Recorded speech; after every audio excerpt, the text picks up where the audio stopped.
청와대 본관으로 돌아오는 차 안은 숨막히는 침묵만이 가득했다. 방금 전까지 화려한 조명과 수많은 찬사 속에서 대한민국을 대표하는 가장 완벽한 부부의 모습을 연기했던 두 사람이었다. 그러나 밀폐된 차량의 방음벽은 세상의 모든 소음과 함께 두 사람 사이에 온기마저 차단해버린 듯 했다. 대통령 이동휘는 굳은 표정으로 차창 밖으로 빠르게 스쳐 지나가는 서울의 야경을 응시했다. 그의 옆자리에 앉아있는 영부인 강서연은 미동도 없이 정면을 바라보고 있었다. 그녀는 오늘 밤을 위해 특별히 제작된 짙은 남색 실크 드레스를 입고 있었는데 기품 있고 우아한 자태는 국빈 만찬 내내 외신 기자들의 플래시 세례를 받기에 충분했다. 실제로 한 유럽의 유력 매체는 그녀를 동양의 마지막 왕비라 칭하며 찬사를 아끼지 않았다. 이동휘는 그 기사 제목을 떠올리며 입꼬리를 비틀었다. 왕비라, 어쩌면 맞는 말일지도 모른다. 그녀는 언제나 저렇게 감정을 드러내지 않는 인형처럼 주어진 역할에만 충실했다. 결혼 생활 5년 내내 그는 그녀의 진심 어린 웃음이나 분노를 본 기억이 거의 없었다. 그녀는 언제나 완벽한 영부인 강서연이었을 뿐 그의 아내인 적은 없었다. 오늘 수고했어. 관저에 도착해 채서 내린 이동휘가 무심하게 한마디 던졌다. 늘상 있는 일이라는 듯. 강서연은 가볍게 고개를 끄덕이는 것으로 대답을 대신했다.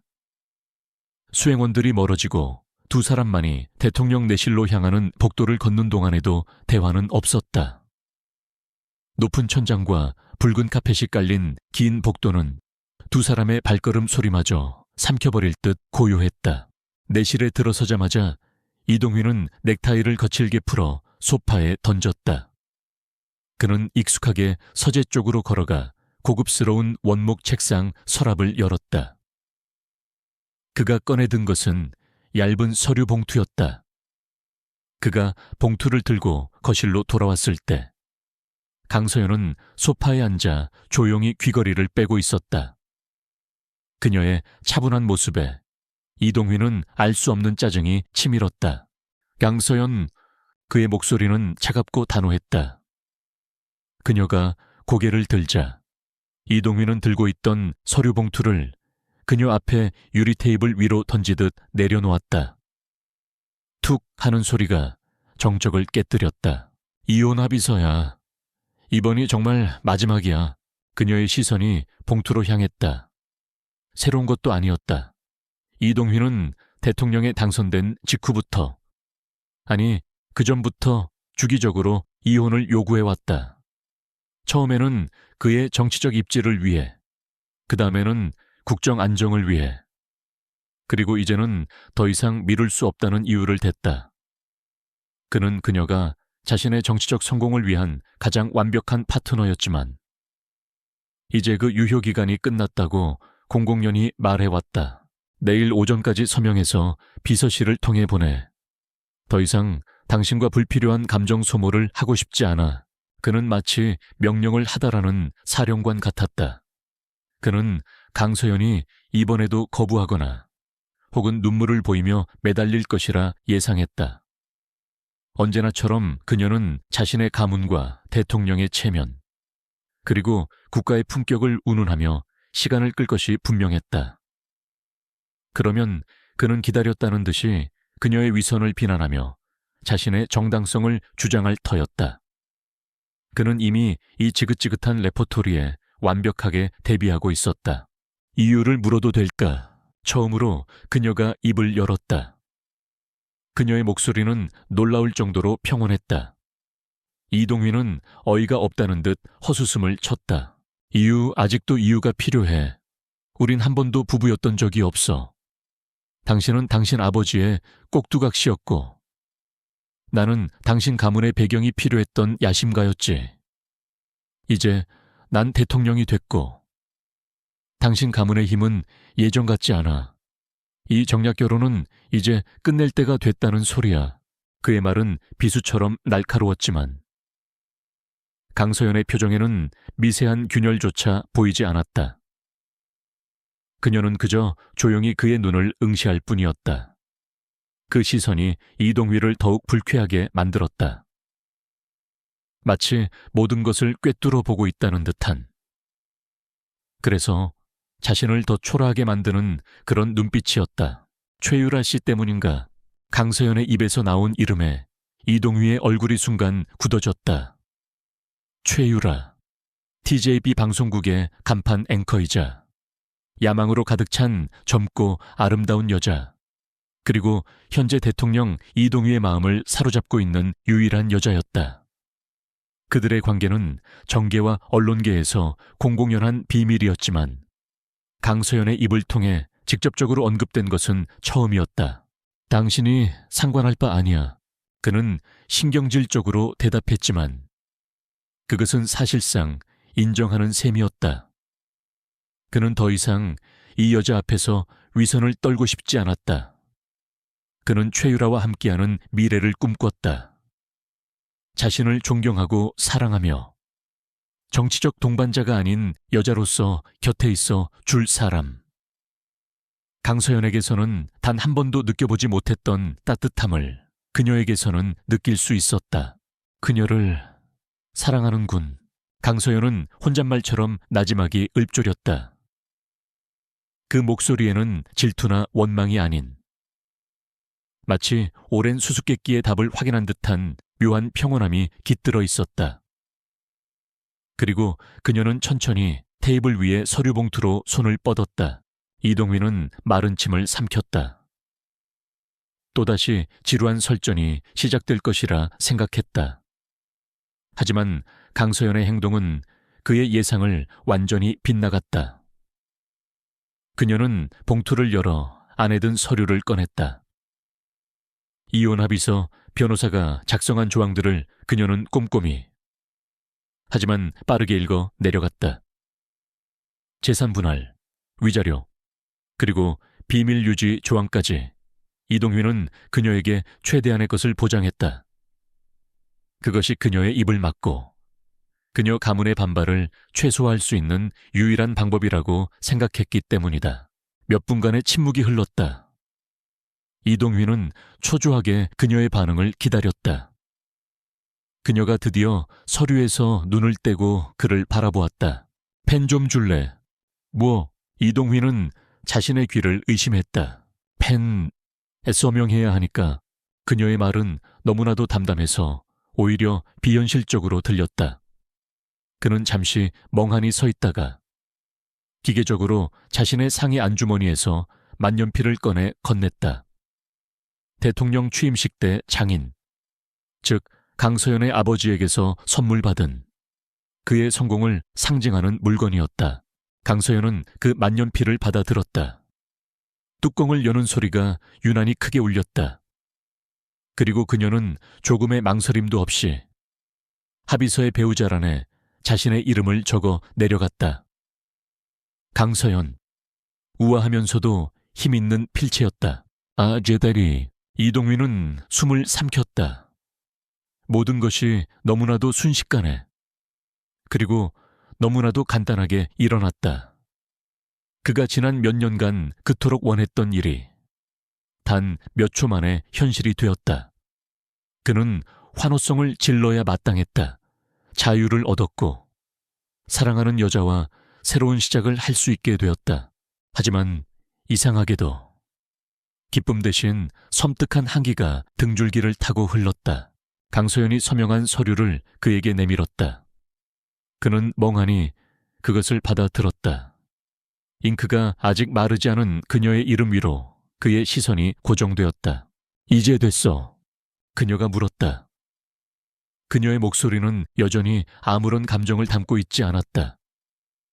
마치 오래 묵은 서류를 처리한 사무원처럼 지극히 사무적인 태도였다. 그래? 이제 끝이야. 이동휘는 자신도 모르게 말을 더듬었다. 그는 무언가 더 해야 할 말이 있을 것이라 생각했지만 머릿속이 하얗게 비어버렸다. 이 상황을 어떻게 받아들여야 할지 알 수 없었다. 그의 계획대로라면 지금쯤 그는 승리감에 도취해 있어야 했다. 그러나 눈앞의 강서연은 패배자가 아니었다. 오히려 모든 것을 스스로 결정하고 마무리 지은 사람처럼 보였다. 그럼 이만 쉬지. 내일 아침 일찍 비서실에 사람을 보내 내 짐들을 정리하라고 할게. 최대한 조용히 처리할 테니 국정 운영에 차질은 없을 거야. 그녀는 자리에서 일어섰다. 흐트러짐 없는 완벽한 자세였다. 그녀는 그에게 가볍게 목례를 하고 자신의 침실로 향했다. 그 모습은 마치 오랫동안 준비해온 마지막 공식 행사를 마친 사람 같았다. 쾅! 침실 문이 닫히는 소리가 거대한 내실을 울렸다. 이동휘는 홀로 남겨졌다. 그는 손에 든 이혼 합의서를 내려다보았다. 그가 그토록 원했던 결과물이었다. 그런데 왜 심장이 이렇게 불안하게 뛰는 것일까? 왜 거대한 무언가를 잃어버린 듯한 상실감이 밀려오는 것일까? 그는 강서연의 마지막 눈빛을 떠올렸다. 그 눈빛에는 슬픔이나 분노가 아닌 아주 희미한, 거의 알아차릴 수 없는 연민이 서려 있었다. 마치 앞으로 그에게 닥칠 일을 미리 알고 있다는 듯한 그런 눈빛이었다. 이동휘는 고개를 흔들었다. 잘못 본 것이라고, 피곤해서 그런 것이라고 스스로를 타이르려 애썼다. 그는 마침내 자유를 얻었다. 이것으로 좋겠다. 그는 소파에 깊숙이 몸을 묻고 눈을 감았다. 그러나 그의 귓게는 만년필이 종이에 스치는 소리와 아무런 감정 없이 자신의 이름을 묻던 강서연의 목소리가 끊임없이 맴돌았다.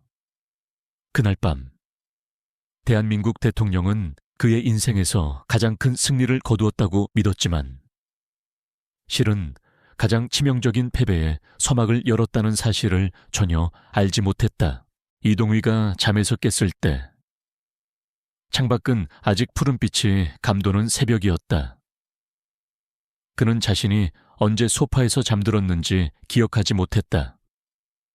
손에는 여전히 강서연의 서명이 담긴 이혼 합의서가 쥐어져 있었다. 구겨진 종이의 감촉이 불쾌했다. 그는 서류를 테이블 위로 던져버리고 무거운 몸을 일으켰다. 밤새 악몽이라도 꾼 듯 온몸이 땀으로 축축했다. 그는 어젯밤 강서연의 마지막 표정을 떠올리려 애썼지만 이상하게도 안개가 낀 것처럼 흐릿하기만 했다. 기억나는 것은 오직 감정 없는 목소리와 만년필이 종이를 스치던 소리뿐이었다. 이제 정말 끝이다. 그는 스스로에게 다짐하듯 중얼거리며 굳은 얼굴로 영부인 침실 쪽으로 향했다. 그녀가 떠났을 리 없다고 생각했다.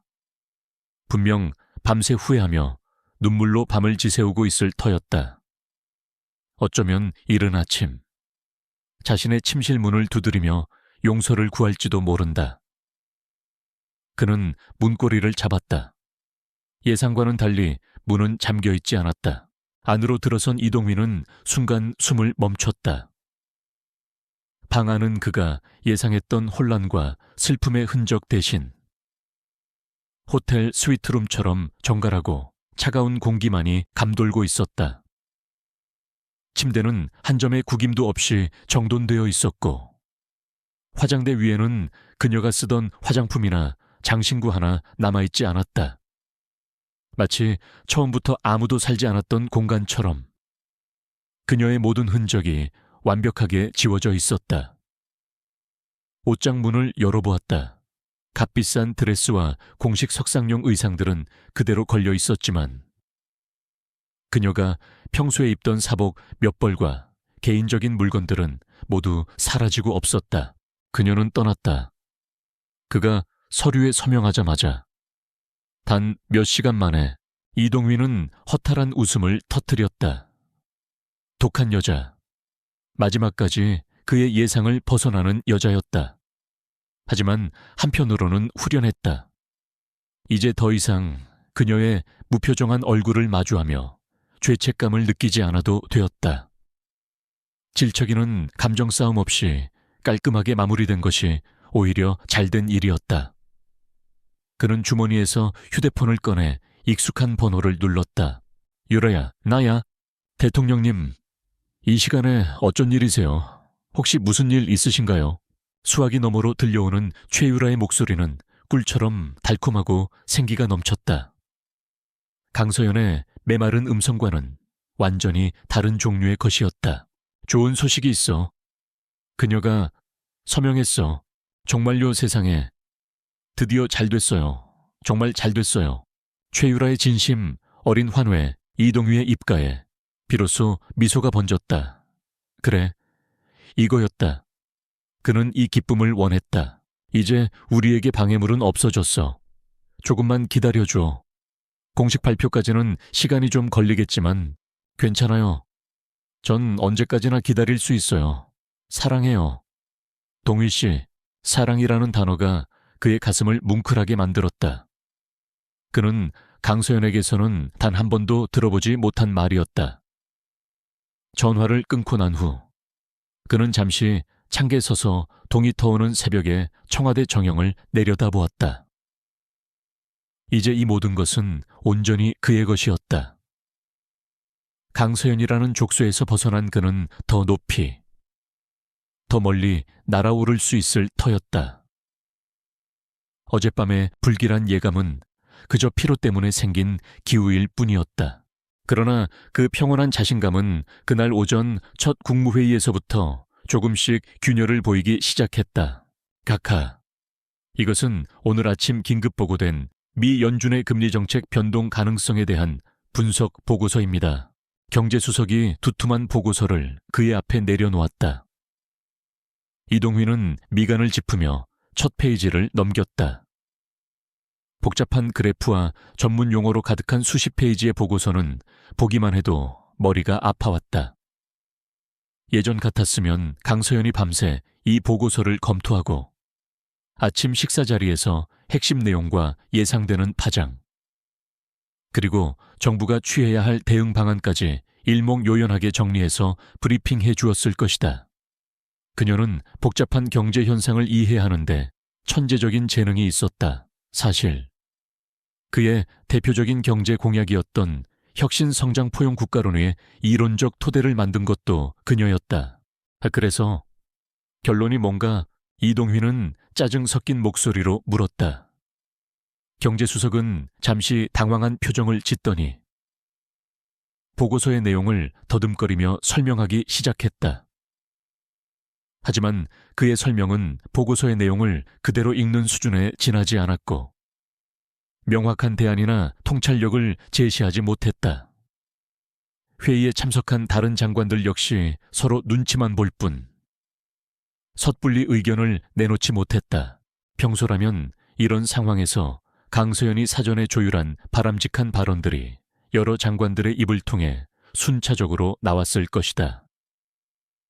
그녀는 보이지 않는 곳에서 국무회의의 시나리오까지 짜고 있었던 것이다. 그 사실을 깨닫자 이동휘의 등골이 서늘해졌다. 그는 지금껏 자신이 모든 것을 통제하고 있다고 믿었지만 사실은 거대한 인형극에 가장 화려한 인형에 불과했을지도 모른다는 생각이 들었다.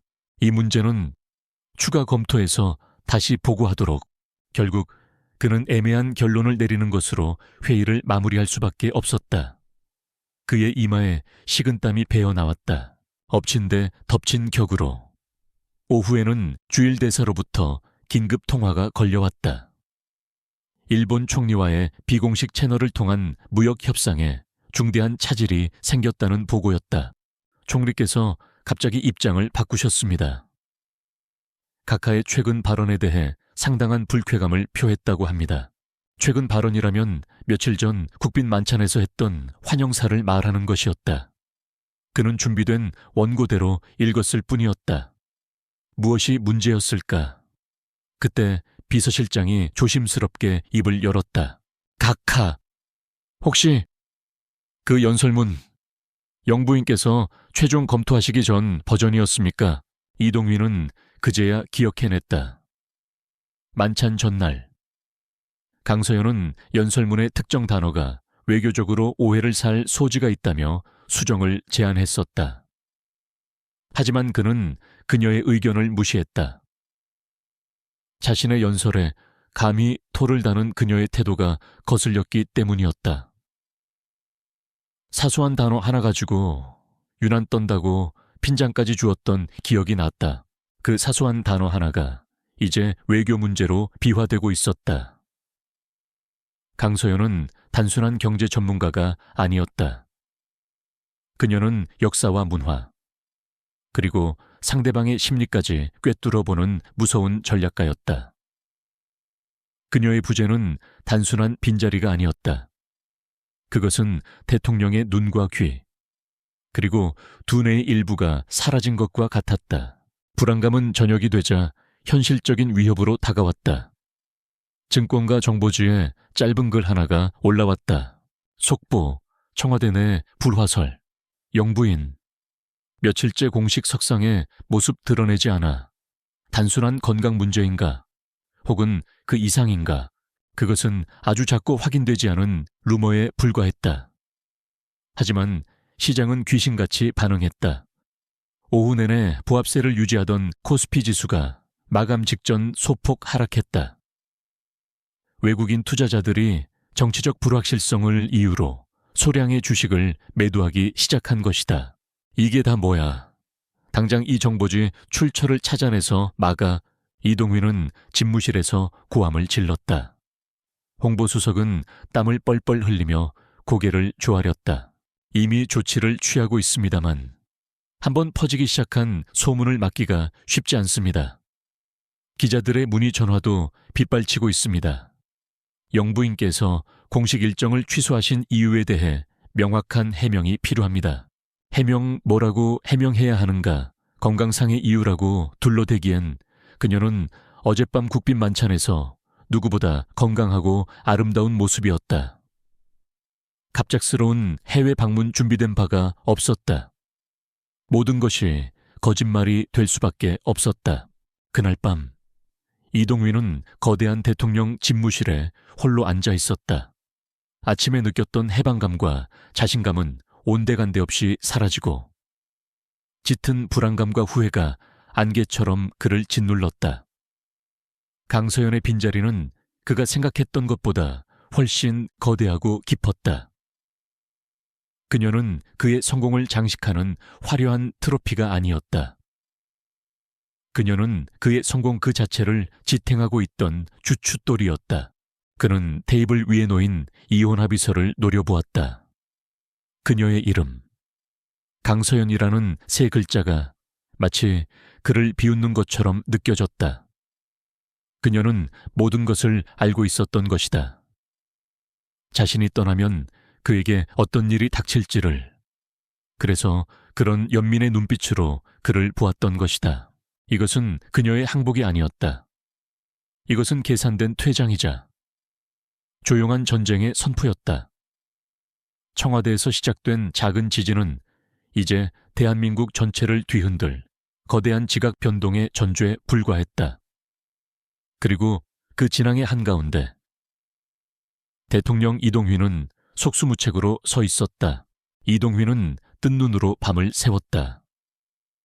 강서연이 떠난 청와대의 관저는 유령이라도 나올 것처럼 휑하고 추웠다. 그는 비서실장에게 아무도 모르게 지난 5년간 영부인실의 모든 공식, 비공식 활동 기록과 보고서를 자신의 집무실로 가져오라고 지시했다. 그는 알아야만 했다. 자신이 모르는 곳에서 강서연이 대체 무슨 일을 하고 다녔는지를. 서류는 상자 2개 분량이었다. 비서실장은 대통령의 서슬 퍼런 표정에 감히 이유를 묻지 못하고 조용히 물러났다. 이동휘는 집무실 문을 잠그고 산더미 같은 서류를 파헤치기 시작했다. 그리고 몇 시간을 걸려 그 기록들을 검토한 그의 얼굴은 경악을 넘어 공포로 새하얗게 질려갔다. 강서연의 영향력은 그의 상상을 초월했다. 그녀는 단순한 조언자가 아니었다. 그녀는 그림자 정부의 수장이었고 보이지 않는 설계자였다. 경제 정책, 외교 전략, 심지어 내각 인선에 이르기까지 그녀의 손길이 닿지 않은 곳이 없었다. 그녀는 각 부처 장관들의 성향과 약점을 꿰뚫고 있었고 그들을 움직여 이동희 자신이 원하는 방향으로 국정을 이끌도록 유도했다. 그 모든 것이 대통령의 영명한 리더십이라는 이름으로 포장되었다. 가장 충격적인 것은 그의 최대 치적으로 꼽히는 한강의 기적 2.0의 경제개발 계획의 원본이었다. 그것은 강서연이 결혼 전 하버드에서 박사 학위 논문으로 제출했던 신흥국 성장을 위한 거버넌스 재설계라는 제목의 논문을 거의 그대로 옮겨놓은 것이었다. 그는 단 한 번도 읽어보지 않았던 책장 한 구석에서 먼지만 쌓여가던 바로 그 논문이었다.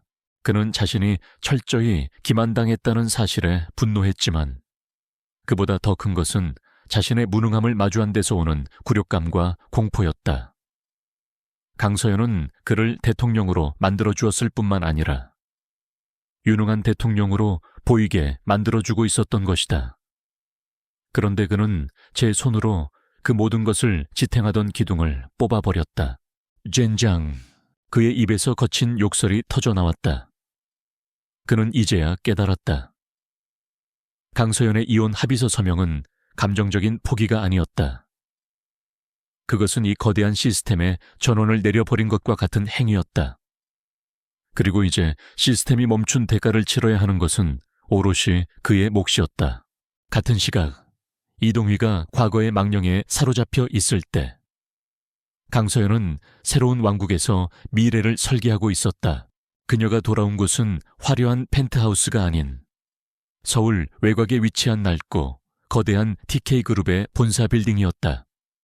한때 대한민국 재계를 호령했던 TK그룹은 그녀의 아버지인 강건일 회장이 병으로 쓰러진 후 전문 경영인 체제 아래서 방향을 잃고 표류하는 거대한 난파선과 같았다. 그녀의 집무실은 선대 회장 시절부터 사용하던 곳으로 고풍스럽지만 시대에 뒤떨어진 가구들로 채워져 있었다. 그녀는 창가에 서서 회색빛 공장지대와 분주하게 움직이는 직원들을 내려다보았다. 이곳이 그녀의 새로운 전쟁터였다. 회장님, 긴급 이사회 소집 준비가 완료되었습니다. 그녀의 등 뒤에서 충직한 민지훈 비서의 목소리가 들려왔다. 그는 영부인 비서실장직을 미련 없이 사임하고 그녀를 따라 이곳으로 왔다. 이제 그는 TK그룹 회장 비서실장이었다. 이사들의 표정이 별로 좋지 않습니다. 대부분 전임 회장님의 사람들이라 회장님의 복귀를 탐탁지 않게 생각하는 것 같습니다. 괜찮아. 민 실장, 그들은 곧 알게 될 거야. 내가 아버지의 딸이기만 한 건 아니라는 걸. 그녀의 목소리에는 차가운 자신감이 서려 있었다. 이사회 회의실의 공기는 팽팽한 긴장감으로 가득했다. 10여 명의 나이든 이사들은 전 영부인이자 그룹의 상속녀인 그녀를 노골적으로 의심하고 무시하는 눈빛으로 쳐다보고 있었다. 그들에게 강서연은 온실 속에서 자란 세상 물정 모르는 공주님일 뿐이었다. 이렇게 갑작스럽게 경영에 복귀하신 이유가 무엇입지? 전 영부인. 아니, 신임 회장님, 한 이사가 비아냥거리듯 물었다. 강서연은 동요하지 않고 자리에서 일어섰다. 그녀는 준비된 연설문을 읽는 대신 회의실에 대형 스크린을 가리켰다. 스크린에는 TK그룹의 지난 5년간의 재무제표와 실적 그래프가 나타났다. 제가 왜 돌아왔는지 묻으셨습니까? 바로 이것 때문입니다. 그녀는 레이저 포인터로 추락하는 주가와 곤두박질치는 영업이익률을 정확히 짚었다. TK는 썩어가고 있습니다. 안일한 현실 안주와 무사한 일주에 그리고 시대에 뒤떨어진 경영 방식으로 인해 거인이었던 TK는 서서히 죽어가고 있습니다.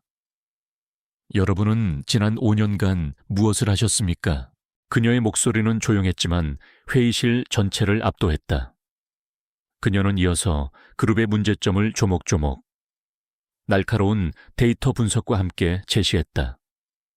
그녀의 분석은 너무나도 정확하고 논리적이어서 반백의 이사들은 아무런 반론도 제기하지 못했다. 그들은 이제야 깨닫기 시작했다. 눈앞의 젊은 여성은 그저 핏줄만 좋은 상속녀가 아니라 그룹의 심장을 꿰뚫어 보는 무서운 분석가라는 사실을. 저는 TK를 되살릴 것입니다. 과거의 영광에 기대는 것이 아니라 새로운 시대를 여는 성우자로 만들 것입니다. 전면적인 조직 개편과 과감한 신사업 투자를 통해 우리는 다시 일어설 것입니다. 동의하지 않는 분은 지금 이 자리에서 사표를 내셔도 좋습니다. 그녀의 선언에 회의실은 찬물을 끼얹은 듯 조용해졌다. 그 누구도 감히 그녀의 카리스마에 맞서지 못했다. 강서연은 단 한 번의 이사회로 그룹의 군기를 완벽하게 장악했다. 이사회 이후 그녀는 은밀한 행보를 시작했다. 그녀가 만나는 사람들은 현재 권력의 중심에 있는 자들이 아니었다. 그녀는 아버지가 현역 시절일 때 그와 뜻을 함께했던, 지금은 은퇴했지만 여전히 마쿠에서 강력한 영향력을 행사하는 구시대의 거물들을 찾아다녔다. 백발이 성성한 전직 은행 총재, 야당의 원로 정치인, 제야의 존경받는 학자 등 그들은 강건일 회장의 정직함과 신의를 기억하는 사람들이었다. 강서연은 그들에게 아버지의 안부를 전하며 TK그룹의 재건 계획과 대한민국의 경제가 나아가야 할 길에 대한 자신의 비전을 차분히 설명했다. 그녀는 도움을 구걸하지 않았다. 대신 그들이 잊고 있던 대의와 명분을 다시 일깨워 주었다. 그녀는 기업을 재건하는 동시에 자신의 군대를 조용히 모으고 있었던 것이다. 한편 청와대의 이동휘는 새로운 문제에 직면하고 있었다. 정치적 혼란을 잠재우기 위해 그는 연인인 최유라와의 관계를 더욱 공고히 하려 했다. 그녀의 밝고 긍정적인 에너지가 자신에게 힘이 된다고 믿었다. 어느 날 저녁, 두 사람이 함께 와인을 마시던 중 최유라가 교태 섞인 목소리로 말을 꺼냈다. 동휘 씨, 다음 분기 국가 기반 시설 사업 말이에요. 대한그룹 자회사인 대한건설이 기술력도 좋고 평판도 괜찮다고 하더라고요. 한번 긍정적으로 검토해 보시면 어때요? 순간 이동휘의 손에 들린 와인잔이 미세하게 떨렸다. 대한그룹, 박태준 회장의 회사였다. 강서연이 그토록 경계하고 멀리하라고 경고했던 인물. 그녀는 박태준을 국가의 동맥에 기생하는 독충이라고 불렀었다. 그런데 이제 자신이 사랑하는 여자가 바로 그 독충의 이익을 대변하고 있었다. 어떻게 대한건설을 알지? 그냥 경제뉴스 진행하다 보면 여러 정보를 듣게 되잖아요. 다 동휘 씨 잘 되라고 드리는 말씀이죠. 최유라는 천진난만한 표정으로 웃었지만 이동휘는 그 웃음 뒤에 숨겨진 미묘한 계산을 읽을 수 있었다. 그동안 최유라의 모든 조언과 정보들이 기가 막히게 박태준 회장의 사업 방향과 일치했다는 사실이 퍼즐 조각처럼 맞춰졌다. 이동휘는 최유라의 아름다운 얼굴을 바라보았다. 그는 지금까지 그녀를 순수한 사랑의 대상으로만 여겼다. 하지만 이제 그녀는 더 이상 사랑스러운 연인이 아니었다. 그녀는 박태준이라는 거대한 야심가가 자신의 심장부에 심어놓은 가장 아름답고 치명적인 스파일지도 모른다는 끔찍한 의심이 그의 뇌리를 스쳤다.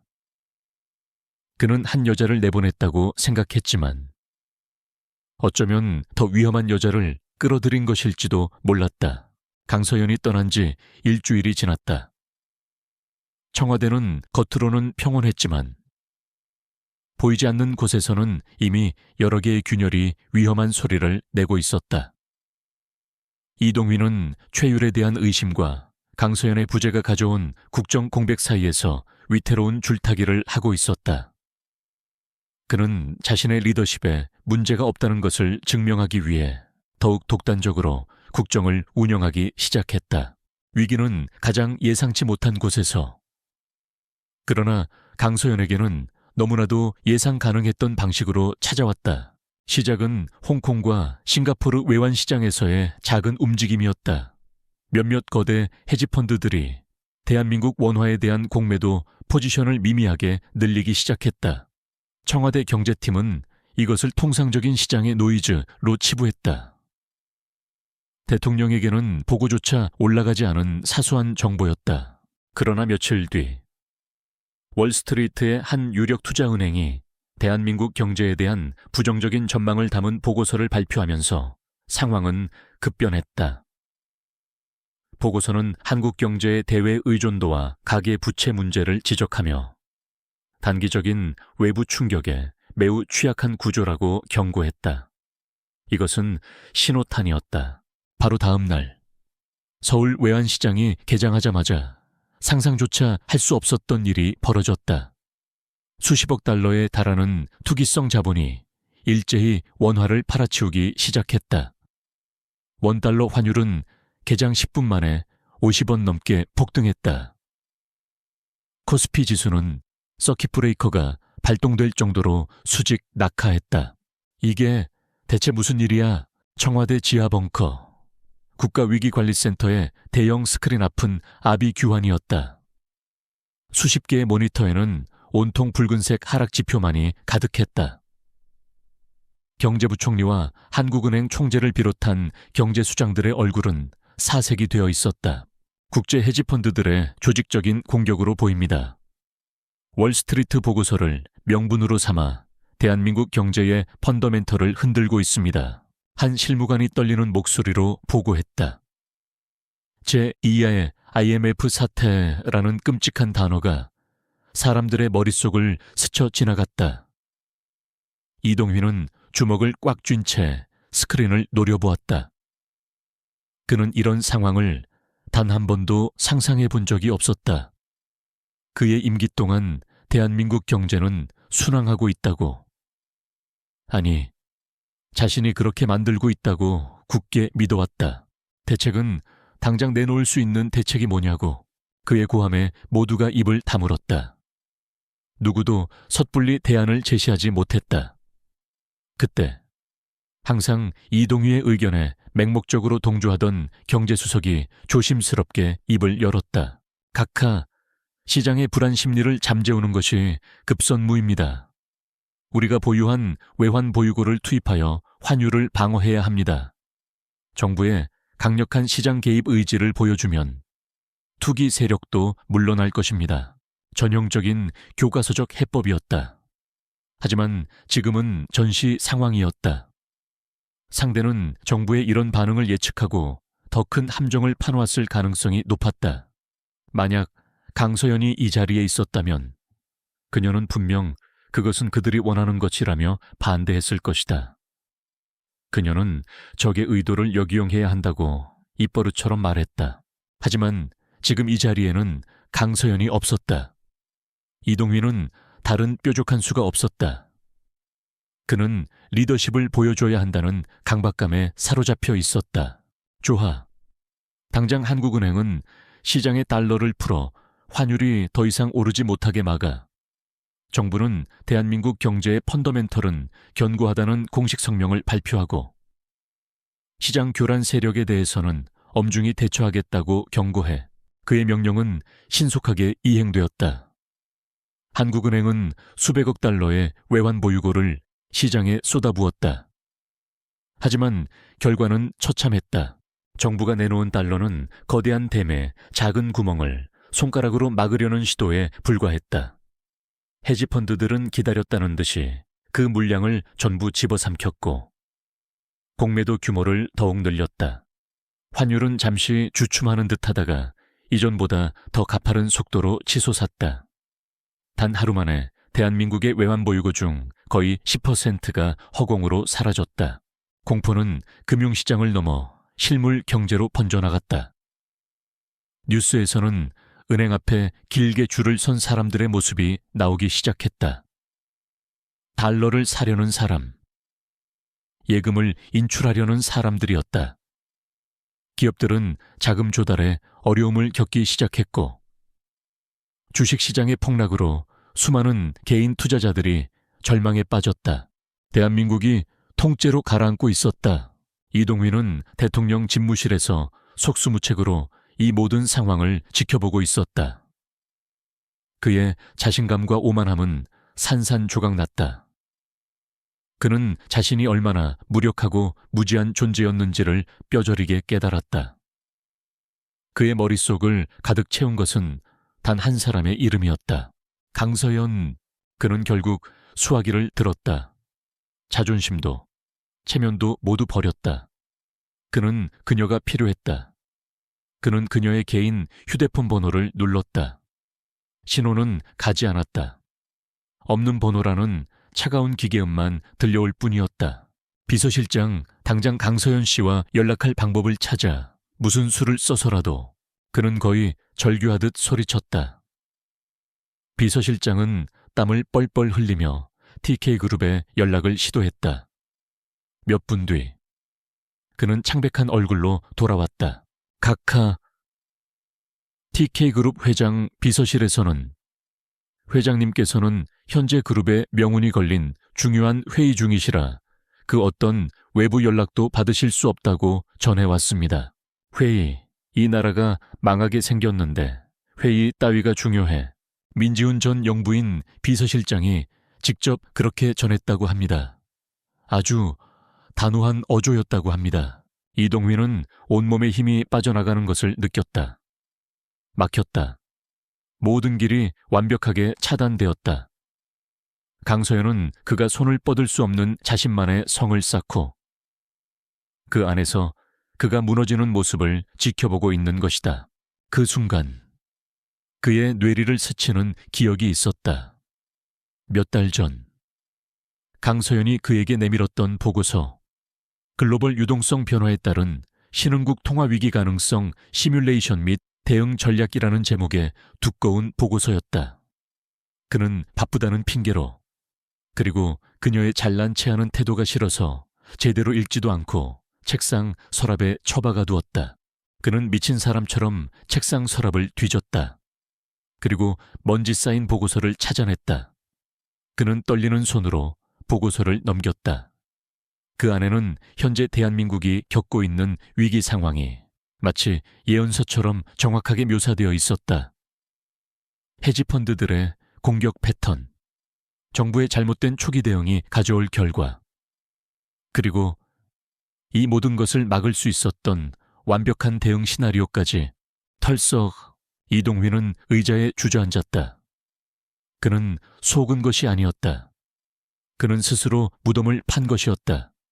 강서연은 경고했다. 그녀는 모든 것을 예측하고 대피책까지 마련해 주었다. 하지만 그가 자신의 오만함으로 그 모든 것을 걷어차 버렸다. 그녀는 그가 떠나라고 해서 떠난 것이 아니었다. 그녀는 다가올 폭풍을 알고 있었기에 스스로 안전한 곳으로 대피했던 것이다. 그리고 아무런 방패도 없이 폭풍의 눈 한가운데 서 있는 것은 바로 자신이었다. 지배자의 통제력을 잃어버린 공포가 그의 온몸을 잠식했다. 그는 손에 잡히는 모든 것을 집어 던졌다. 고급스러운 유리잔이 벽에 부딪혀 산산조각 났다. 그러나 그 어떤 파괴 행위도 그의 내면에서 들끓는 절망과 공포를 잠재울 수는 없었다. 그는 이 위기를 만든 공범이자 동시에 가장 비참한 피해자였다. 대한민국은 패닉 상태에 빠졌다. 환율은 1,500원 선을 위협했고 주식시장은 연일 폭락했다. 외신들은 제2의 IMF 사태를 넘어 김치위기, 김치 크레이시스라는 조롱 섞인 용어를 사용하기 시작했다. 국민들은 은행으로 달려갔고 기업들은 도미노처럼 쓰러질 위기에 처했다. 청와대는 침묵했다. 이동휘는 며칠째 공식 석상에 모습을 드러내지 않았다. 경제팀은 무의미한 대책회의만 반복할 뿐. 시장에 신뢰를 줄 만한 어떤 해결책도 내놓지 못했다. 대통령의 리더십은 실종되었고 정부에 대한 국민의 불신은 하늘을 찔렀다. 절망이 전염병처럼 나라 전체에 퍼져나갔다. 바로 그때 모든 것이 절망의 정점에 달했다고 느껴지는 순간 국내에서 가장 신뢰도 높은 종합 편성 채널 JBC의 저녁 메인 뉴스 말미에 앵커가 상기된 표정으로 긴급 속보를 전했다. 시청자 여러분, 잠시 후 9시 정각부터 JBC 뉴스 특집 대담이 생방송으로 진행됩니다. 현 경제 위기의 본질을 진단하고 해법을 모색하는 자리입니다.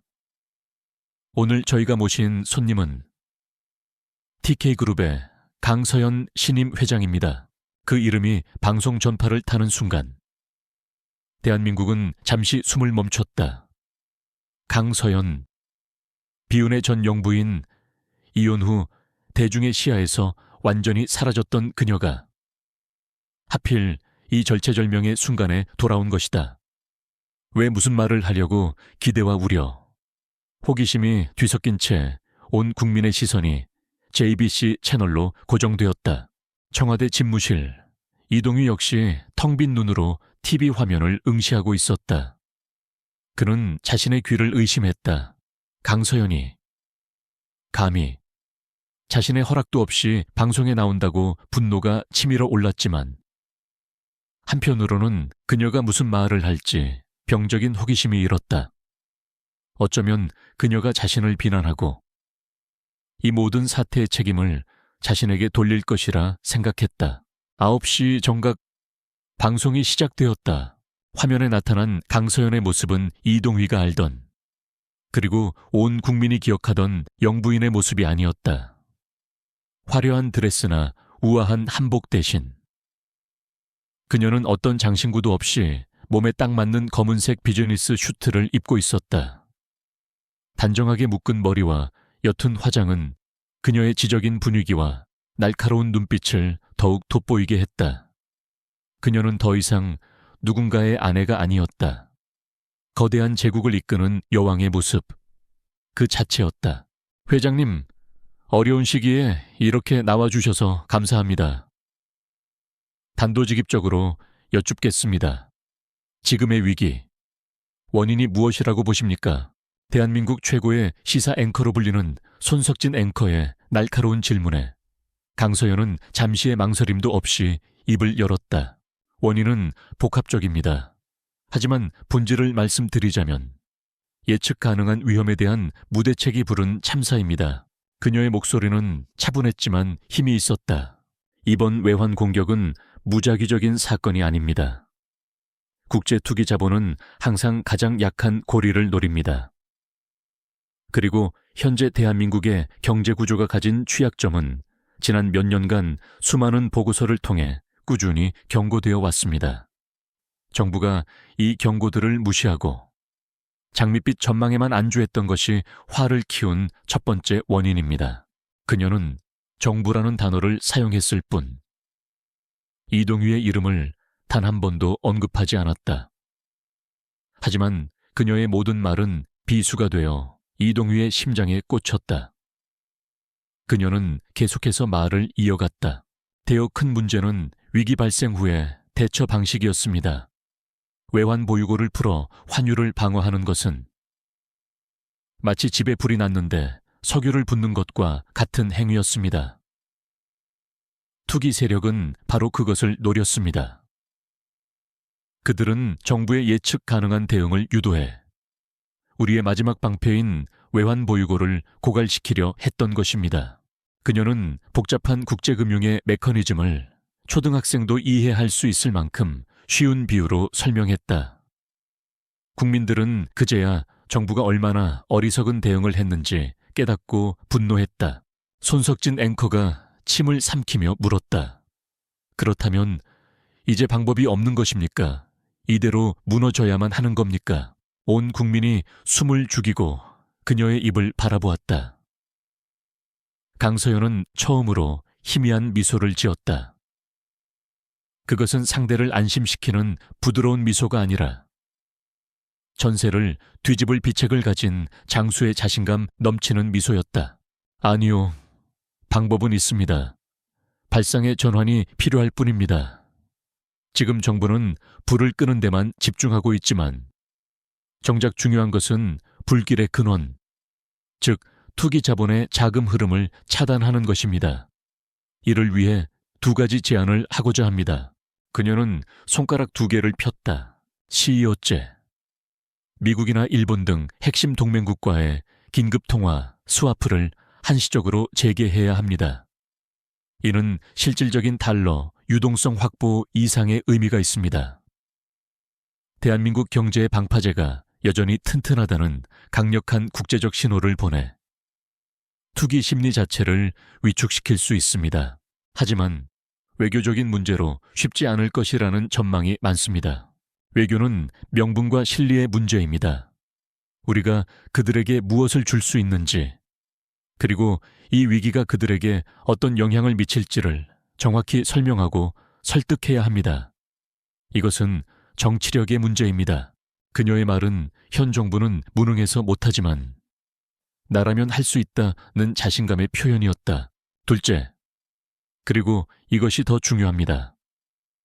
내부의 힘을 보여줘야 합니다. 정부가 보증하고 국내 주요 기업들이 컨소시엄을 구성하여 참여하는 구국 채권을 발행할 것을 제안합니다. 이 채권으로 조성된 자금으로 외환 시장을 안정시키고 어려움에 처한 중소기업들을 지원하는 것입니다. 외부의 적에 맞서 우리 스스로가 이 위기를 극복할 수 있다는 의지를 전 세계에 보여주는 것입니다. 구국 채권. IMF 시절에 금 모으기 운동을 연상시키는 국민들의 가슴을 뜨겁게 만드는 단어였다. 하지만 기업들의 참여가 불투명하다는 현실적인 문제가 있었다. 바로 그 순간 강서연은 이 인터뷰의 하이라이트이자 역사를 바꿀 한마디를 던졌다. 물론 말이 아닌 행동으로 보여드려야겠지요. 저와 TK그룹은 정부가 이 제안을 받아들인다면 가장 먼저 50억 달러 규모의 구국 채권을 매입할 것을 이 자리에서 약속드립니다. 앵커도, 방송을 지켜보던 국민들도, 그리고 청와대의 이동휘도 경악했다. 50억 달러. 한 기업이 감당하기에는 천문학적인 액수였다. 이것은 단순한 제안이 아니었다.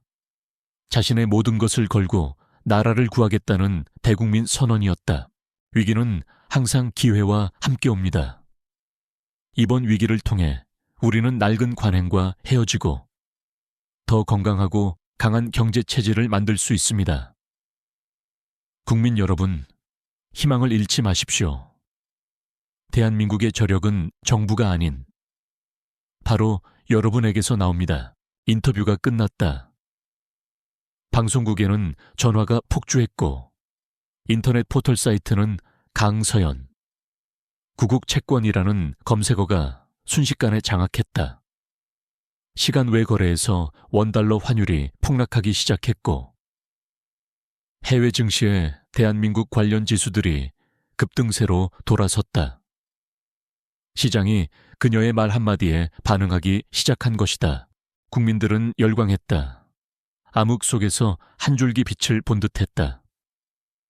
강서연은 더 이상 버림받은 전 영부인이 아니었다. 그녀는 무능한 대통령을 대신해 나라를 구원할 짠 다르크이자 경제 여왕으로 화려하게 부활했다. 같은 시각 청와대 집무실, 이동휘는 부서진 자존심과 함께 바닥에 주저앉아 있었다. 강서연은 그를 비난하지 않았다. 대신 그녀는 그의 무능함을 만천에 증명했고 위기의 해결사 역할을 자처하며 모든 스포트라이트를 자신에게로 가져갔다. 그녀는 그를 정치적으로 그리고 사회적으로 완벽하게 살해했다. 여왕이 돌아왔다. 하지만 그의 곁이 아닌 감히 그가 올려다볼 수도 없는 자신만의 눈부신 왕좌 위로 강서연의 인터뷰는 단순한 제안이 아니었다. 그것은 현 정부에 대한 국민적 심판의 기폭제가 되었다. 이동휘의 국정 지지율은 역대 최저치인 10%대로 곤두박질쳤다. 민심은 들끓었고 언론은 연일 대통령의 리더십 부재와 강서연의 해안을 비교하는 기사를 쏟아냈다. 압박은 야당이 아닌 그의 심장부인 여당으로부터 시작되었다. 차기 총선을 걱정하는 중진 의원들이 하나둘씩 강서연 회장의 애국적 제안을 대통령이 즉각 수용해야 한다는 공개적인 발언을 쏟아내기 시작했다. 정치적 생존을 위해 그들은 자신들을 공천했던 대통령에게 칼을 겨누기 시작한 것이다. 이동휘는 완벽하게 고립되었다. 가까, 더 이상 버틸 수가 없습니다. 대통령 비서실장은 창백한 얼굴로 보고했다. 강서연 회장과 만나셔야 합니다. 국민들이 원하고 있습니다. 이 위기를 수습할 유일한 방법입니다. 만나야 한다. 그가 버린 여자에게, 이제는 그가 감히 쳐다볼 수도 없는 위치에 올라선 여자에게 고개를 숙이고 도움을 청해야만 했다. 이동휘에게는 죽기보다 더한 굴욕이었다. 하지만 그에게 선택지는 없었다. 며칠을 버티던 그는 결국 무너졌다. 만함을 주선해 그의 목소리는 갈라져 있었다. 대통령 비서실은 국가경제위기 극복을 위한 비공개 회동이라는 거창한 명분을 내세워 TK그룹에 공식적으로 만남을 요청했다. 얼마 지나지 않아 민지훈 실장을 통해 답이 왔다. 회동에는 응하겠다. 하지만 장소는 청와대가 될 수 없다. 대신 시내의 한적한 한정식 집에 별실을 제안했다. 그 작은 조건 하나에 모든 권력 관계가 담겨 있었다. 그녀는 청와대로 불려 들어가는 것이 아니라 대통령을 만나주겠다는 입장이었다. 이동휘는 이를 악물고 그 조건을 수락했다. 약속 장소는 북악산 자락에 위치한 정재계 거물들이 은밀한 회동을 위해 즐겨 찾는다는 고급 한정식집 울림각이었다. 이동휘는 약속 시간보다 도분 먼저 도착했다. 초조함의 발로였다. 그는 텅 빈 방 안을 서성이며 앞으로 어떻게 대화를 이끌어갈지 수십 번이나 시뮬레이션했다. 약속 시간 정각. 미닫이 문이 소리 없이 열리고 강서연이 모습을 드러냈다. 그녀는 짙은 회색의 투피스 정장 차림이었다. 그녀의 뒤에는 민지훈 실장이 그림자처럼 서 있었다. 오래 기다리셨습니까? 대통령님. 그녀의 목소리는 예의를 갖추었지만 그 안에는 어떤 온기도 느껴지지 않았다. 그녀가 자신을 대통령님이라고 부르는 순간 이동휘는 두 사람 사이의 노인강이 결코 건널 수 없는 것임을 직감했다. 자리에 앉은 후 어색한 침묵이 흘렀다. 먼저 입을 연 것은 이동휘였다. 그는 준비했던 첫 번째 카드를 꺼내 들었다. 바로 진심 어린 후의 연기였다. 서연 씨, 아니, 강 회장, 내가 어리석었소. 당신이 내 곁에서, 그리고 이 나라를 위해 얼마나 많은 일을 했는지 나는 몰랐어. 모든 것을 후회하고 있어. 그는 최대한 비참하고 솔직한 표정을 지으려 애썼다. 그녀의 마음속에 혹시라도 남아있을지 모를 작은 동정심에 호소하는 전략이었다. 그러나 강서연의 표정은 얼음장처럼 차가웠다. 그래서 오늘 이 자리를 마련하신 목적이 무엇입니까? 대통령님, 피츠가 그녀는 그의 감성적인 접근을 단칼에 잘라버리고 본론으로 들어갔다. 존칭은 더욱 차갑게 그의 가슴을 파고들었다. 이동휘는 당황했지만 이내 두 번째 카드를 꺼냈다. 바로 권력의 공유라는 미끼였다. 강 회장의 방송 인터뷰를 잘 봤소. 당신의 제안, 구국 채권 발행을 포함한 모든 제안을 전적으로 수용하겠소. 그리고 당신에게 부탁하고 싶소. 그는 잠시 말을 멈추고 그녀의 눈을 똑바로 쳐다보았다. 청와대로 돌아와 주시오. 영부인으로서가 아니라 대통령 경제특별보좌관으로서 말이오. 이 위기를 극복하기 위한 모든 권한을 가진 컨트롤 타워가 되어주시오. 내가 당신을 전적으로 신임하고 모든 지원을 아끼지 않겠소. 이것은 그가 내놓을 수 있는 최상의 카드였다. 그는 강서연의 야망을 자극하면 그녀가 움직일 것이라 생각했다. 한 나라의 경제를 주무르는 실질적인 권력, 어떤 야심가라도 거부할 수 없는 매력적인 제안이었다. 그러나 강서연은 찻잔을 들어 조용히 차를 한 모금 마실 뿐 조금도 동요하는 기색이 없었다. 그녀는 찻잔을 내려놓고 마침내 입을 열었다.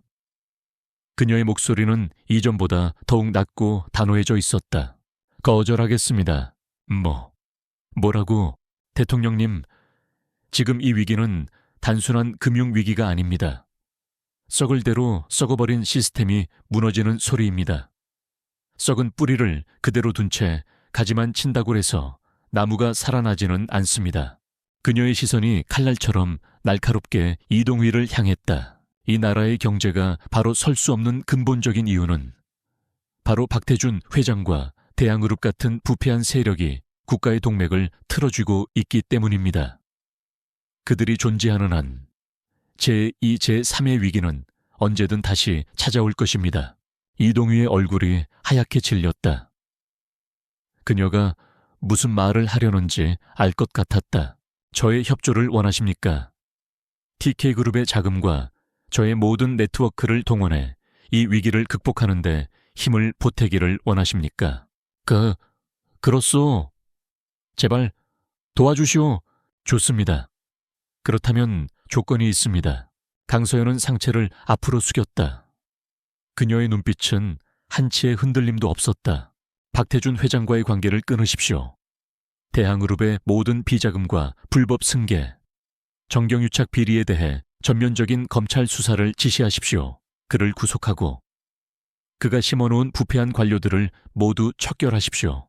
아예 그것을 실행하십시오. 그러면 저는 대통령님의 곁에서 이 위기를 수습하는 데 최선을 다할 것입니다. 하지만 그렇지 않는다면 그녀는 말을 맺지 않았지만 그 의미는 분명했다. 그렇지 않는다면 당신과 이 나라는 함께 가라앉게 될 것이라는 무서운 선고였다. 이동휘는 숨을 쉴 수 없었다. 그녀의 요구는 불가능한 것이었다. 박태준은 그의 정치적 생명을 가능하게 한 동아줄이자 그의 모든 비밀을 알고 있는 판도라의 상자였다. 그를 치는 것은 곧 자기 자신을 파멸시키는 것과 같은 의미였다. 그는 이제야 강서연의 진짜 의도를 깨달았다. 그녀는 자신과 협상하러 온 것이 아니었다. 그녀는 최후 통첩을 하러 온 것이었다. 경제 위기로 무너지든 부패 스캔들을 터뜨려 무너지든 양자택일을 강요하고 있었다. 그녀는 그에게 완벽한 체크메이트를 선언한 것이다. 강서연은 자리에서 일어섰다. 답변은 행동으로 보여주시길 바랍니다. 그녀는 가볍게 목례를 하고 방을 나갔다. 홀로 남겨진 이동휘는 차갑게 식어버린 찻잔을 멍하니 내려다보았다. 그녀는 돌아온 것이 아니었다. 복수하기 위해. 그리고 그가 쌓아 올린 모든 것을 남김없이 무너뜨리기 위해 나타난 것이었다. 그는 이제 구원을 청할 대상이 아니라 심판을 기다리는 죄인이었다. 이동휘는 강서연의 최후 통첩 이후 며칠간 지옥 같은 시간을 보냈다. 그의 마음속에서는 수백 번도 더 박태준을 체포하라는 명령을 내렸다가 다음 순간 그로 인해 닥쳐올 파멸을 상상하며 절망했다. 그는 잠을 잘 수도 음식을 넘길 수도 없었다. 결국 그는 박태준에게 은밀한 연락을 취했다. 심야의 청와대 인근의 안전가옥에서 만난 두 사람 사이에는 예전의 공생관계에서 느껴지던 끈끈함 대신 서로를 의심하고 경계하는 차가운 기류만이 흘렀다. 강서연이 나에게 당신을 치라고 하더군. 이동휘가 어렵게 입을 열었다. 박태준은 코웃음을 쳤다. 그의 얼굴에는 일말의 긴장감도 없었다. 그래서 꼬리 내리고 그 계집의 말대로 하시렵니까? 각하 당신은 이 상황이 심각하게 느껴지지 않는 건가? 나라 경제가 통째로 무너지게 생겼어. 걱정 마십시오. 박태준은 시계 불을 붙이며 여유롭게 연기를 내뿜었다. 경제는 곧 안정될 겁니다. 바닥을 치면 올라오게 되어 있죠. 하지만 각하의 정치 생명은 한번 바닥을 치면 그걸로 끝입니다. 저를 치는 순간 각하께서도 끝이라는 걸 잊지 마십시오. 우린 한 배를 탔습니다. 그의 말은 부드러운 협박이었다. 박태준은 이동휘가 결코 자신을 배신할 수 없음을 알고 있었다. 그는 이동휘의 가장 큰 약점, 바로 권력에 대한 탐욕과 파멸에 대한 공포를 손에 쥐고 있었다. 이동휘는 결국 아무것도 하지 못했다. 그의 침묵은 강서연에게 보내는 대답이었다. 강서연은 그 대답을 예상하고 있었다. TK그룹 회장실. 그녀는 이동휘에게 답변을 기다리는 며칠 동안 단 한순간도 초조해하지 않았다. 오히려 다음 단계를 위한 준비를 차곡차곡 진행하고 있었다. 그가 움직이지 않을 것 같습니다. 민지훈 실장이 보고했다. 강서연은 창밖을 바라보며 나지막이 말했다. 알아. 그는 스스로 자신을 구원할 기회를 걷어차버린 거야. 이제 우리가 직접 길을 터야지. 그녀는 책상 서랍에서 작은 USB 메모리 하나를 꺼내 민지훈에게 건넸다. 이 안에 거미줄을 흔들 첫 번째 돌멩이가 들어있어. 모든 걸 한 번에 터뜨리면 적들이 뭉쳐서 방어하겠지만 작은 돌멩이 하나는 방심하게 만들지. 이걸 JBC의 김민준 기자에게 보내. 익명으로. 그러면 이 돌멩이의 가치를 알아볼 거야. USB 안에는 대한그룹의 전체 비자금 내역이 아닌 단 하나의 구체적인 사건에 대한 증거만이 담겨 있었다. 바로 3년 전 대한그룹의 방산 계열사가 차세대 전투기 부품 공급 사업자로 선정되는 과정에서 국방부 고위 관료에게 거액의 뇌물을 건넨 정황이었다. 증거는 너무나도 구체적이고 명백했다. 대한민국에서 가장 집요하고 정의감 넘치는 탐사보도 전문 기자로 알려진 김민준은 처음에는 반신반의했다. 하지만 제보 내용은 너무나도 구체적이었고 함께 첨부된 비밀 계좌의 거래 내역은 의심의 여지가 없었다. 그와 JBC 특별 취재팀은 며칠간의 잠복과 추가 취재 끝에 제보가 100% 사실임을 확인했다. 그리고 그 주 금요일 저녁 JBC 메인 뉴스는 대한민국을 발칵 뒤집어 놓았다. 단독 대항그룹 차세대 전투기 사업 비리 포착, 국방부 핵심 간부에게 수십억 원대 뇌물 정황. 뉴스는 일파만파로 퍼져나갔다. 국민의 안보와 직결된 방산 비리라는 점에서 대중의 분노는 하늘을 찔렀다. 인터넷은 대항그룹과 국방부를 비난하는 글로 도배되었고 야당은 즉각 특별검사 도입을 주장하고 나섰다. 청와대는 발칵 뒤집혔다. 이동휘와 박태준은 긴급히 다시 만났다. 이번에는 박태준의 얼굴에서도 여유를 찾아볼 수 없었다. 젠장. 강서연 그 여자가 꾸민 짓이야. 박태준이 거칠게 소리쳤다.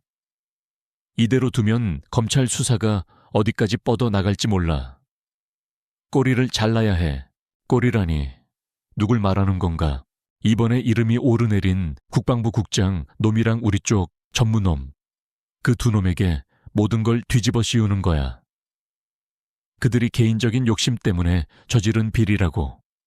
우리가 먼저 선수 쳐서 검찰에 관련 자료를 넘기고 대통령께서 직접 철저한 수사를 지시하면 여론도 잠잠해질 거요. 그것은 전형적이고도 비열한 꼬리 자르기 수법이었다.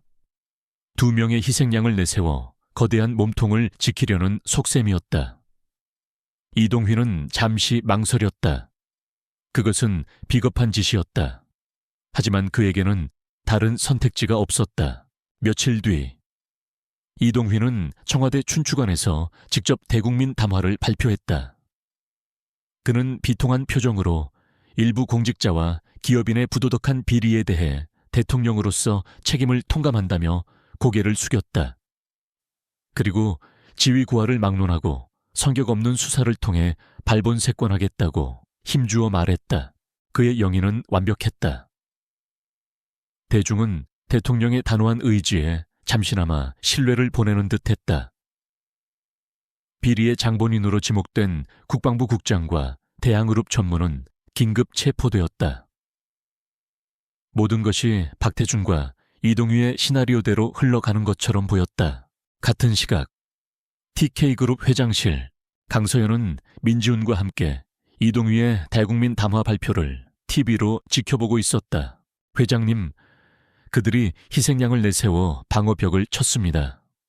이대로 수사가 종결되면 우리의 계획은, 민지훈이 우려 섞인 목소리로 말했다.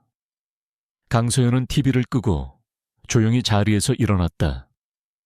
그녀는 집무실 한쪽 벽면을 가득 채운 거대한 화이트보드 앞으로 걸어갔다. 화이트보드에는 마치 거미줄처럼 수많은 인물과 기업, 자금의 흐름이 복잡하게 그려져 있었다. 그리고 그 중심에는 박태준과 이동휘의 이름이 선명하게 적혀 있었다. 강서연은 방금 전 희생양이 된 두 사람의 사진 위에 붉은색 마커로 X자를 그었다. 그들은 미끼를 물었어. 민 실장, 그녀의 목소리는 차갑고 평온했다. 이건 공격이 아니야. 거미줄의 첫 번째 줄을 살짝 당겨본 것뿐이야. 이제 그들은 거미줄의 존재를 알았고 빠져나오기 위해 발버둥 치겠지. 그녀는 화이트보드 전체를 조망하며 나지막이 말을 이었다. 하지만 거미줄에 걸린 먹잇감이 발버둥 칠수록 어떻게 되는지 알아. 더욱더 옴짝달싹 못하게 얽혀들 뿐이야. 그들은 이제 내 거미줄 안에서 스스로를 올가매게 될 거야. 카메라는 그녀의 등 뒤에서부터 서서히 뒤로 물러나며 거대하고 치밀하게 설계된 부패와의 네트워크, 그 거대한 거미줄의 전체 모습을 비췄다. 그녀는 이미 모든 것을 꿰뚫어 보고 있었다. 이것은 시작에 불과했다. 진짜 사냥은 이제부터였다. 박태준과 이동휘가 던진 두 명의 희생양은 순순히 교수대로 걸어가지 않았다. 특히 모든 죄를 뒤집어쓰고 구속된 대항그룹의 상무는 배신감에 치를 떨었다. 그는 그룹을 위해 평생을 헌신했지만 돌아온 것은 차가운 감옥뿐이었다. 그는 이대로 혼자 죽을 수 없다고 결심했다. 그는 자신의 변호인을 통해 JBC의 김민준 기자에게 비밀스러운 메시지를 전달했다. 페가수스를 찾아라. 페가수스. 그것은 대항그룹 내에서도 극소수만이 아는 박태준 회장의 비밀 비자금 프로젝트의 코드명이었다. 김민준 기자는 직감적으로 이것이 거대한 판도라의 상자를 열 열쇠임을 깨달았다. JBC의 후속 보도가 터져 나왔고 여론은 다시 한번 들끓었다. 이제 검찰은 더 이상 꼬리 자르기 수사로 이 사건을 덮을 수 없게 되었다. 결국 막강한 여론의 압력에 밀려 검찰은 대항그룹 비리 특별수사팀을 출범시켰다. 특수팀은 출범과 동시에 서울 서초동에 위치한 대항그룹 본사를 정역적으로 압수수색했다. 수십 명의 검사와 수사관들이 빌딩으로 쏟아져 들어가는 장면이 모든 방송사를 통해 생중계되었다. 박태준의 철옹성 같던 제국에 균열이 가기 시작한 것이다. 그는 처음으로 진짜 공포를 느꼈다. 검찰의 칼날은 이제 그의 턱 밑까지 치고 들어왔다. 이 수사가 계속되면 결국 자신과 이동휘 대통령 사이에 검은 거래가 드러날 것은 시간 문제였다. 그는 구석에 몰린 쥐가 고양이를 물듯 최후의 발악을 준비했다. 그는 자신의 비서를 통해 청와대 비서실장에게 단 한 장의 사진을 보냈다.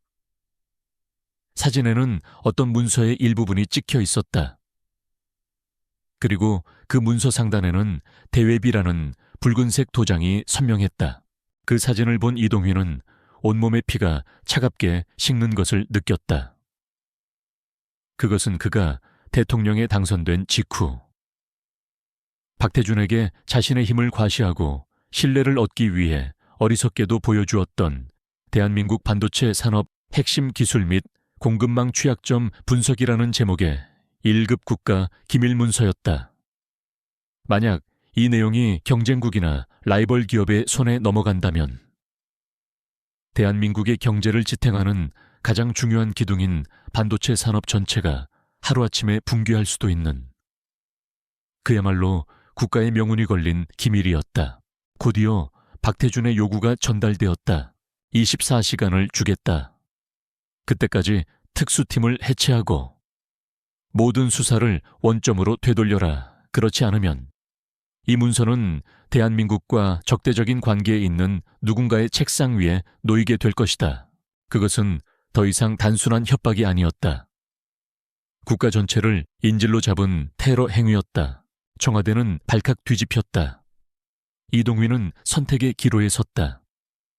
수사를 계속하게 내버려 두면 자신과 박태준이 함께 파멸한다. 수사를 중단시키면 그는 박태준의 완전한 꼭두각시가 됨과 동시에 국가를 팔아먹은 반역자가 된다.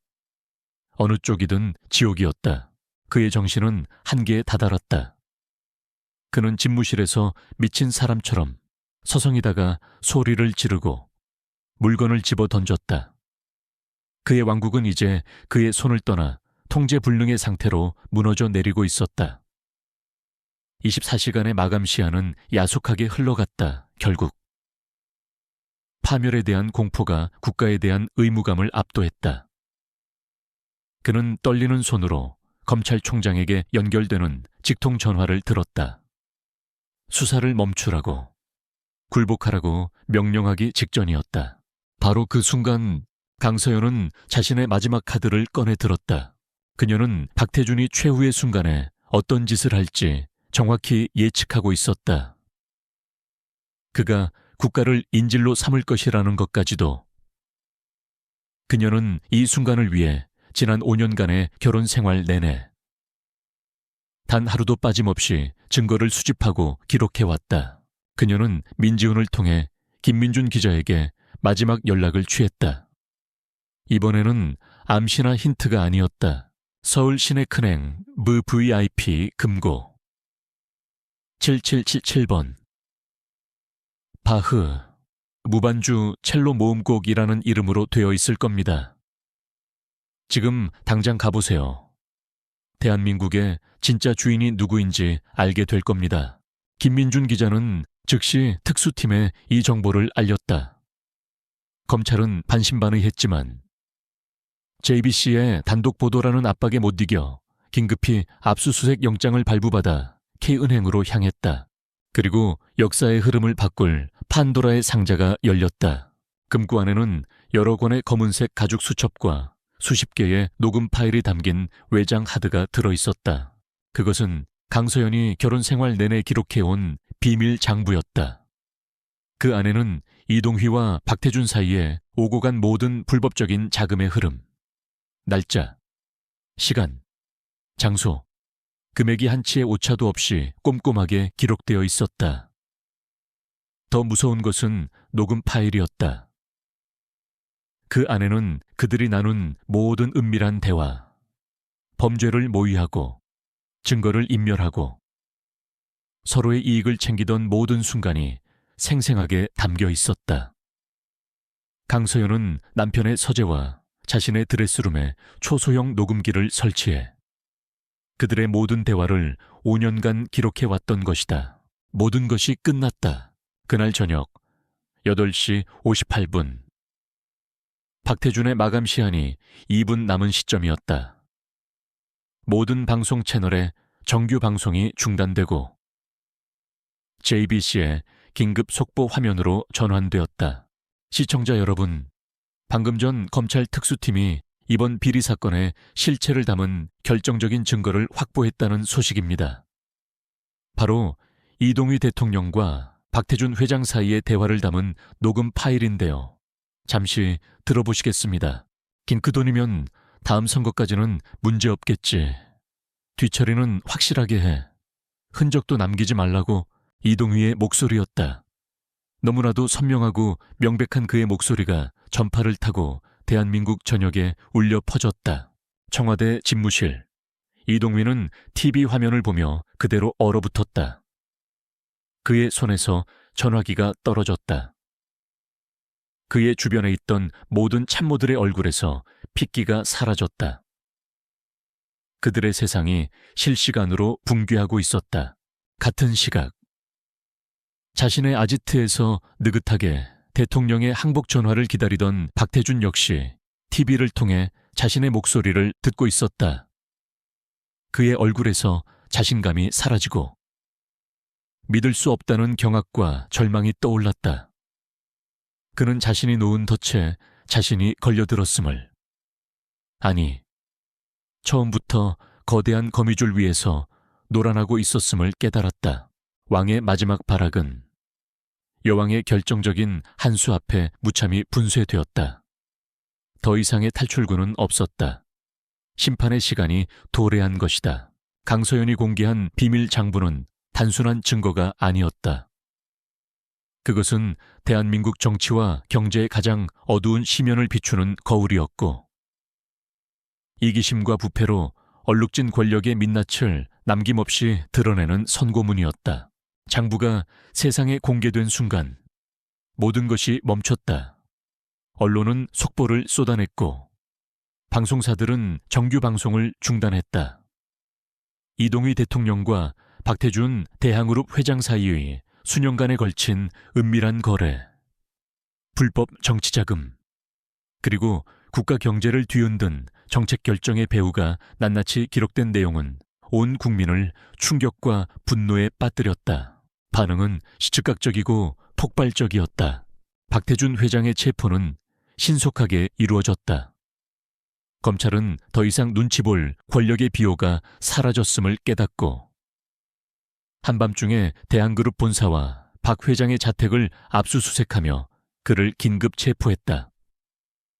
수십 년간 법 위에 군림하던 재벌 총수의 시대가 허무하게 막을 내리는 순간이었다. 청와대는 침묵에 휩싸였다. 이동휘 대통령은 사실상 모든 권력을 잃었다. 국회는 즉시 대통령 탄핵 소추안을 발의했고 압도적인 찬성으로 가결되었다. 그는 권력, 명예, 그리고 곧 다가올 자유까지 모든 것을 잃었다. 탄핵 심판을 위한 청문회 날, 이동휘는 텅 빈 눈으로 증인석에 앉았다. 한때는 그의 말 한마디에 나라가 움직였지만 이제 그의 말에 귀 기울이는 이는 아무도 없었다. 그는 카메라 플래시 세례 속에서 마침내 입을 열었다. 그의 목소리는 힘없이 갈라져 나왔다. 모든 것은 저의 어리석음과 오만함에서 시작되었습니다. 그는 더 이상 변명하지 않았다. 그는 강서연이라는 존재가 없었다면 자신의 성공도 없었음을, 그녀의 지혜와 능력을 질투하고 그녀를 낡은 장식품처럼 취급했던 자신의 과오를 모두 인정했다. 진정으로 이 나라를 이끌 자격이 있었던 사람은 제가 아니라 제 아내 강서연이었습니다. 저는 그 사실을 너무 늦게 깨달았습니다. 제가 가진 모든 것을 제 손으로 파괴했습니다. 그의 고백은 동정을 사기 위한 것이 아니었다. 그것은 모든 것을 잃고 나서야 비로소 진실을 마주하게 된 한 남자의 뒤늦은 참회였다. 이동휘의 탄핵은 확정되었다. 대통령의 몰락은 대한민국의 거대한 폭풍을 몰고 왔지만 동시에 새로운 시작을 알리는 신호탄이기도 했다. 사회 각계각층에서 부패를 청산하고 정의를 바로 세우려는 움직임이 들불처럼 번져나갔다. 고통스럽지만 반드시 필요한 대수술이 시작된 것이다. 폭풍이 휩쓸고 간 자리에는 폐허만 남은 것이 아니었다.